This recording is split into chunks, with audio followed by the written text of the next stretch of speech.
In this video, I'll show you how to add a database to a V0 app.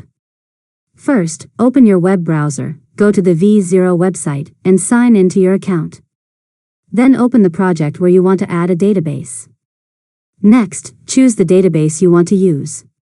Many developers use services like Supabase, Neon, or PostgreSQL with a Next.js application.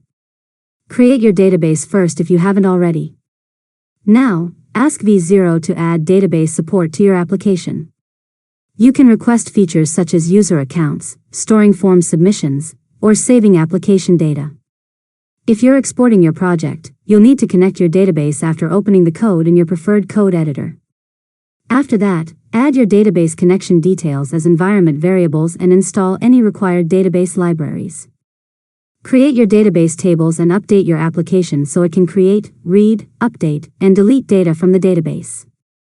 Finally, run your application and test the database connection by creating and retrieving sample data.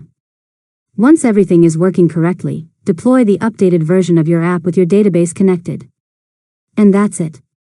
You've successfully learned how to add a database to a V0 app. If you found this tutorial helpful, make sure to subscribe to Learn Mode Lab for more tutorials.